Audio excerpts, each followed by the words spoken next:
and now the Pope is a Nike ambassador. Dare we go that far? Yeah. What a signing! I know. Yeah. There's Michael tough. Jordan, yeah. and then there's God. I know. Which also leads me to some hard truths here. Maybe you can't run 4:15. I think a lot of people assume that a coach's job is to just tell you can do it. Right. And that's not true. Right, our next guest is a mustachioed motivator and real-life Ted Lasso, whose voice might just have accompanied you on your morning run. His new book, here it is. This is about running. This is not about running. There you go, Jaunty. Is out next Tuesday, so please welcome a man for whom running is a tenet. It's Chris Bennett! Hello, Chris. How are you? Thanks for having me. You're very welcome. Oh my gosh, it's great to put a face to the voice, isn't it?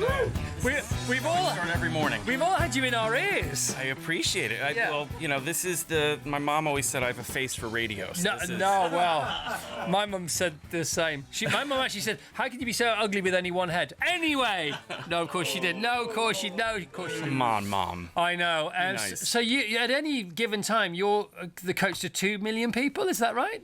I try not to think about it, but yeah, there's a lot of people that are crossing starting lines just about every moment of every day. So I'm usually out there, at least in spirit and voice, all day long. Yeah. God, your eyes are so healthy. You might have the healthiest looking eyes I've ever stared into. Are we flirting right now? No, well, if you like. Let's keep going. By the way, I appreciate it. I also love the moustache. I've got to be honest. The moustache is great. What do you think about our intro there? A real life Ted Lasso. What did you think about that?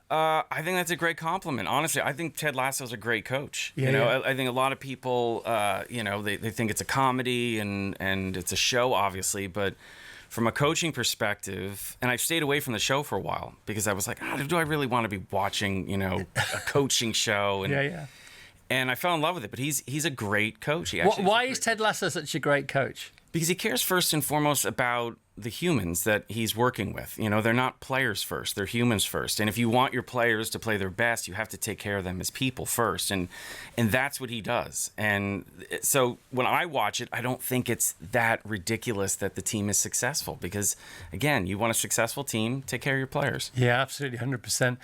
You could have won some merchandise. Yeah, I know. I actually put the jacket on because I was outside and I had the water, and I'm like, maybe I'll rip the label off. And someone's like, I think you're okay. Come on, you should have come with a bit of Nike branding on. I've been working there for a long time. I don't have much else to wear, so. Where is your headquarters? Is it in Oregon? Yes, so it's Beaverton, Oregon, which is basically a suburb of Portland. So right. I lived there since 2015. Just moved back to New Jersey, the East Coast, where I'm from. And that's where the foundations of Nike were. Yes, or Oregon. Always have been. Yes, so that's Phil Knight and Bob Bowerman. Yeah, absolutely. So Phil Knight, who is the co-founder with Bill Bowerman, that was an athlete and a coach. So he ran for Bill at the University of Oregon back in the 60s. Okay, so he was the original Nike coach. Bill Bowerman is the original, yes. And he dealt with lots of Olympians? Oh, absolutely. He was considered one of the greatest coaches on the planet. At the time, a lot of the great runners basically were coming through the University of Oregon. So there was a few kind of hot spots, and Bill Bowerman was one of them. And he was also credited with really launching running for the masses in the United States because in the late 60s, people didn't run like they do now. I remember. If you were running and you were not part of an athletic club or team, you probably had like a beer can thrown at you. Yeah, or somebody's going to call the police. Absolutely. What are you running from? So things changed, and it was introduced in the late 60s, early 70s, and Bill Bowerman was one of the people who did that. Because jogging, early 70s. Yeah. But people would go out jogging when they, especially sort of American women, and people say, "What are you doing?" Oh, absolutely. It was not a very welcoming. They thought they'd lost their mind. Absolutely, and it was. Oddly enough, it was a book called Jogging that Bill Bowerman wrote. After visiting New Zealand, he came back and he wrote this book, and it sold about 1 million copies. The first couple 100,000. He was selling and sending out of his house. And that introduced it. So it's always interesting when you see a park run, or if you're in New York City in Central Park and you think, has it always been like this? No, it hasn't been like this for very long either. It really hasn't. Yeah. Because I bought a copy of that book online. It cost you did? $200. Yeah. It's pride of place. It's a hard one to get. It's an easy one to read, but it's a hard one to get. Absolutely. It's much easier to read than it is to track down, as it were. And of course, Bill was famous for his waffle toaster. Yes, that was basically a breakthrough he had. So he was like a cobbler in his spare time. So he thought that there was always a chance to get a little bit better. And one way you can get better is just to have better shoes. So he was screwing around in his kitchen, and he took his wife's waffle maker, and he poured some rubber in there and use the waffle. So if you look at the bottom of early Nike shoes, it looks like a waffle. It's called the waffle sole, Absolutely, isn't it? Yeah. And what he did was he realized, because tracks were changing, they were becoming rubberized, it was a great way to have better grip. And it was that simple, I guess you could look at it as almost like an active play, the experimentation that led to him coming up with this waffle sole, and that really launched Nike. Yeah, and the smell of burning rubber was ever present in Bill's house, and he used to disappear to his garage and his shed and all this kind of stuff. Is that waffle maker, is it anywhere? Is that a thing of legend? They found it. They found it. Where is it now? It was gone for decades. It's on Nike's campus, and they dug it up. It was on his lawn, and they found it. It looks like it had been buried. Right. So it looks like something, you see in like a dystopian movie. From just overgrown, like Planet of the Apes. Oh, yeah, absolutely. Yeah, it's like the Statue of Liberty and his waffle maker. Which is most important nowadays. Yeah, totally. So it's on campus, and that was the original one that led to, me being a walking billboard today. Yeah, so. I don't blame you. Yeah. So we've got to talk about the Pope. What a great day. Two things today. We had our last news story in the bulletin at 9:00 was about running, and now the Pope is a Nike ambassador. Dare we go that far? Yeah. What a signing! I know. There's Michael tough. Jordan, and then there's God. I know. He held out. He was tough. He was tough to get. But the Pope is and also a Villanova guy, which a lot of my family went to Villanova University. Right. So he was a Villanova graduate. Did not know any of this. Oh, come on. So he is a Chicago White Sox fan, which is a New York Yankees fan. Okay. But he preaches forgiveness, so I will forgive as well. So it's not everybody can be perfect. In fact, nobody can. So apart from Michael Jordan, greatest endorsements in Nike's history, who would you go for? Tiger Woods, of course. Yeah, I mean, there's been a number of great ones. I mean, for me, from the running side, I mean, you've got Sebastian Coe, who was a great one. Obviously, a two-time Olympic champion. I wouldn't remember him as a Nike runner. Yeah, absolutely, two-time Olympic champion. John McEnroe would be another one. If you're a running nerd, Joan Benoit Samuelson, who won the first women's Olympic marathon.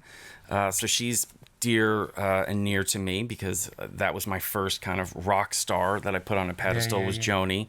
So they've had a number of great ones. I mean, Serena Williams, you could make the case, is the greatest athlete of all time. Absolutely. And she's coming back for the Olympics. And she's coming back. So there's been a number of really great ones. Michael Jordan, I went to the University of North Carolina, and so did Jordan. So I'd have to probably put him at top. Do you know Michael Jordan? No, I do not. But if Michael's listening, I would love to know you. So, if I don't play golf, but I can carry a golf bag. Yeah.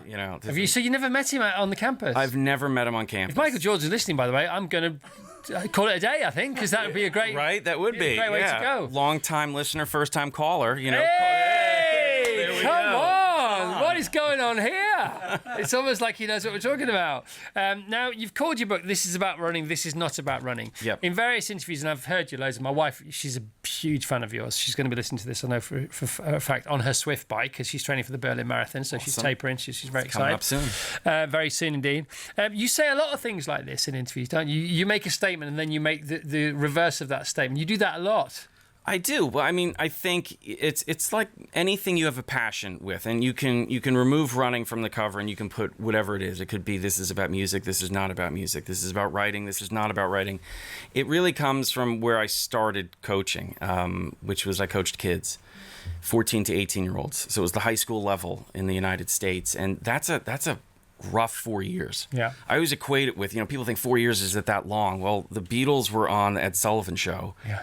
with suits and ties on and short hair, singing "I Want to Hold Your Hand." And about 4 years later, they were singing "Helter Skelter." Of course they were. With massive beards. That's 4 years. Yeah. If you imagine from 14 to 18. So I know, and because it's not that it's 4 years. It's which 4 years they are. Absolutely. That's the difference, isn't it? Growth spurts, all kinds of problems. First relationships you're having. You're trying. You want to be an adult, but you still want to get away with being a kid. Yeah. You're right. There's a lot of pressure. So I realized those 2 hours I had with them, if they left and they were only faster and could go further, then I had failed. There had to be more to the time that we spent together. He's the real Ted Lasso. Well, I mean, it's when you're with kids, it's a different responsibility. Now, when I started coaching the masses, kind of in adults, I realized that the best way to reach adults was to actually reach that 16-year-old that's inside. Yeah. That we kind of ignore or left along the way. Yeah, or we kind of disrespect. Where if you ask people like, well, when were you happiest? Most like, when I'm 16, you're like, well, let's get back to some of the things you were doing at 16. You probably were taking more chances. You were taking great risks. You were open to failure, wildly vulnerable, but you also felt protected. You had those teachers and coaches around you. So that's how I look at running. It's an opportunity for you to get more out of what you're doing and let that bleed into the rest of your life. You said a great thing on another great podcast, Strength Running. Mm-hmm. And you said to the host on that, when I was listening, you said, it's so crazy because when we're kids, everybody tells us to stop running, don't run. And so eventually we do. And then we find it hard to start again. And then for your whole adulthood, people saying, start running. Hang on a minute, you just spent 10 years telling me to stop running. Yes. We've got it all out of shape, haven't we? No, absolutely. And it's one of the first goals you have in life. I mean, there's only a few things in life that no one ever taught you how to do. And running's one of them. And it was a series. It was like, I want to lift my big baby head, and then you want to get on all fours, and then you want to stand, but you don't stop. You're like, I want to toddle, I want to walk, and then you want to run, and you're right. Everyone starts yelling at you to stop running. And if they're not yelling at you to stop running, you're being punished, and they're using running as the punishment. Yeah, so it's just got a bad rep straight away. Oh, absolutely. And then on top of that, most people, when they do start running, it's a really dark place. Yeah. It's at the beginning of the new year where it's, I have to be a new me. And the way to do that is to run. It's not, I'm going to run because I think it's going to lead to more joy or it looks like fun. It's, I don't like who I am. Yeah. And running is going to change who I am, or I'm going to go back to who I used to be. And I loved who I used to be, or I'm not who I'm yet. And that's a lot of pressure to put on running. Well, shedding the skin is the painful bit. Ask any snake. It really hurts. Absolutely. Do you know what I mean? And shedding the skin and then trying to do something new at the same time, it's almost impossible. Absolutely. Which is why you have to just embrace who you are and kind of own the fitness that you've got. I mean, if people were just kinder to themselves, they would run better. Yeah. And a lot of people equate kindness with weakness, and which is just absolutely not true. I mean, if you just ask yourself, is it easier to be cruel or to be kind? It's way easier to be a jerk. Yeah. Way easier. And you say that about coaches as well, don't you? Oh, absolutely. And the problem is that you can be nasty and get results. It's just the question of, if you weren't, would you get better results? Yeah. And sometimes people equate success with the best way of doing it, and not, would there be more success if you did it differently? It's like master gardening, though, isn't it? You lay the foundation for the right garden. You might not see the fruits of your labor in your lifetime, but they'll be there, and they'll be there for longer, and maybe forever. Oh, absolutely, absolutely. And it's just better fuel. I mean, if you think about just your daily existence, do you have a better day after being a jerk or experiencing a lot of jerks in your life? Or do you get more accomplished when you're around kinder, better people? So it's just really important for people to think that, or understand that your performance doesn't suffer if you're kinder to yourself. And most people, when they go for a run, they are horrendous to themselves. I mean, if you could hear what people say to themselves. I'm not. I'm the opposite. Well, I have all the fun when I'm running. And I run slow, man. But you run smart. I mean, that's the other thing. Like, I will just say this: you have to break that habit, because the habit people have is they immediately diminish what they do. You, for some reason, felt it was important to tell everyone that you run slow. Yeah. Where if you had someone sitting next to you right now that doesn't run, and potentially their first run is slower than yours, you'd be careful, and you'd say, like, oh, I don't run slow. Yeah. Because you don't want them to think they run good point. slow. So, but I really do.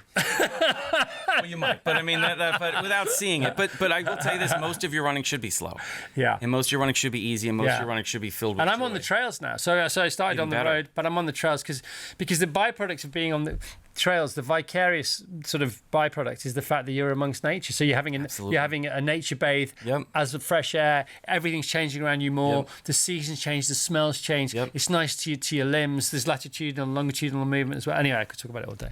But you talk about people going on their first run in the book. You talk, and beyond. It's a great book. Just the chapters alone would give you enough for like 8 hours. Chapter titles alone, enough for 8 hours of conversation. But you do say that lovely thing about if you're going for your first run and you're feeling really good at the end of it, don't be tempted to go further. Yeah. And I really like that. You say, no, finish early. Yeah. It's interesting because, again, if you go back to what the inspiration is for why people run, it's usually something dark. But on top of that, they also believe that running's supposed to be hard, where the overwhelming amount of your running is supposed to be easy. So when you first start, a lot of people think, well, the first run has to be 5K or 30 minutes, which is not true. It can be 3 minutes. It can be 500 meters. It doesn't matter. But yeah, that's a essential rule early is you want to finish knowing you could have gone faster, you could have gone further, and if you feel great, stop. Yeah. Because what you'll find is, one, people will argue with me and be like, I could have gone further. Why did you stop me? And I'm like, we started and you didn't even want to run. Yeah. And now you're mad at me that we didn't go further. I'm the greatest coach of all time. I mean, this is in 3 minutes. You want to run more and you want to go further and faster. But that's the point of a first run. You end it wanting to do a next run. Yeah. Most people end the first run and they never want to come back. And then they wonder why, like, they can't be consistent. Well, if you don't enjoy it, you're not going to consistently do it. Yeah. So the key is how do you run like you do, which is just run with some joy. Yeah.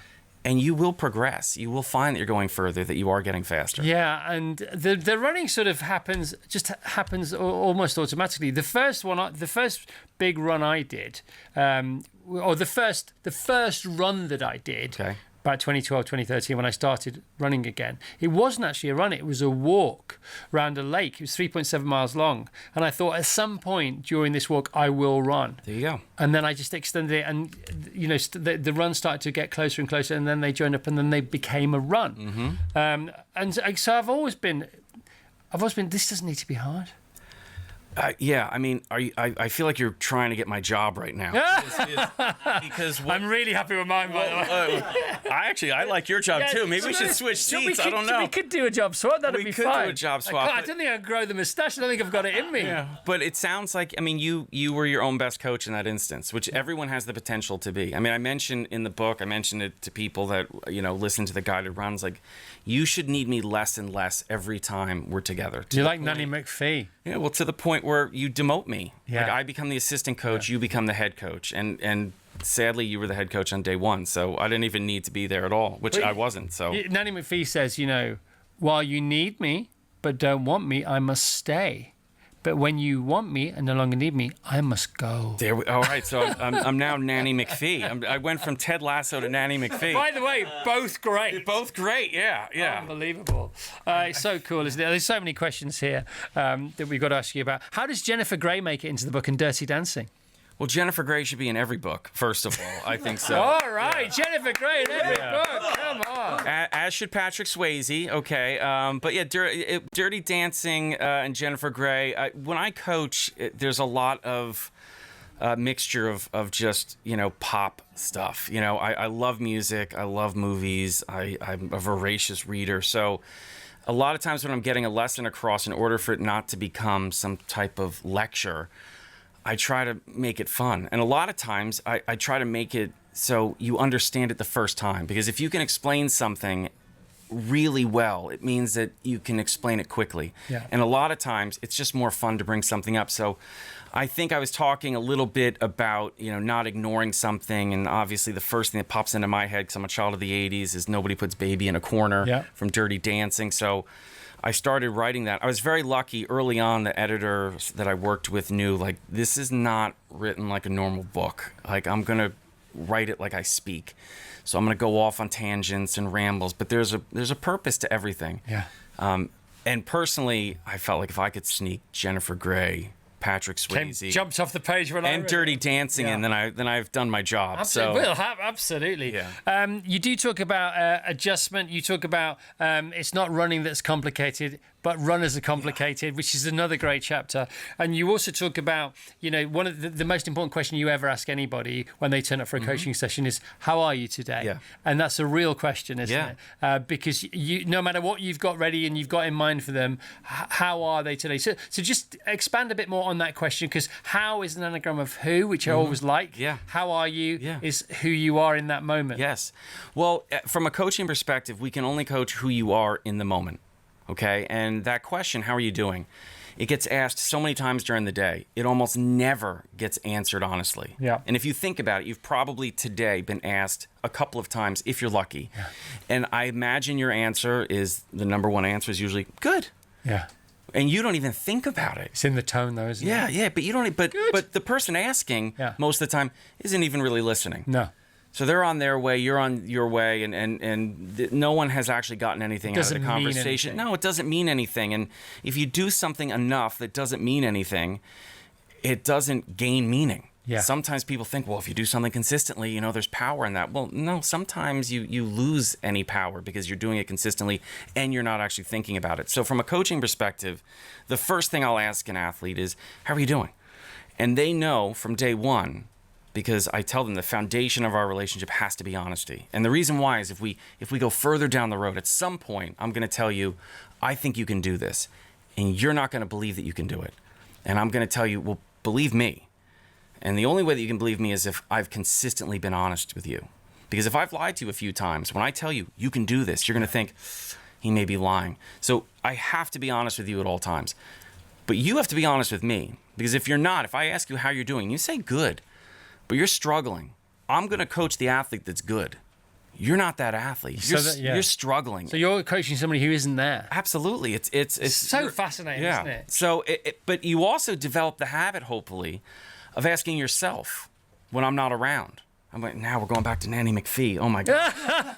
Wow, it happened really fast. We were going to do true or false, but I'm loving this conversation too much to do true or false, right? So for what I'm about to ask you now, anybody listening at home, you'll have your own version of this, right? So my fastest marathon time is 4:30, right? That's awesome. Congratulations. Thank you. I didn't mean it because that, but I'm just stating the fact because what I'm going to ask you next. Okay. So is there are there like 3 headlines for me to get to 4:15 or 4?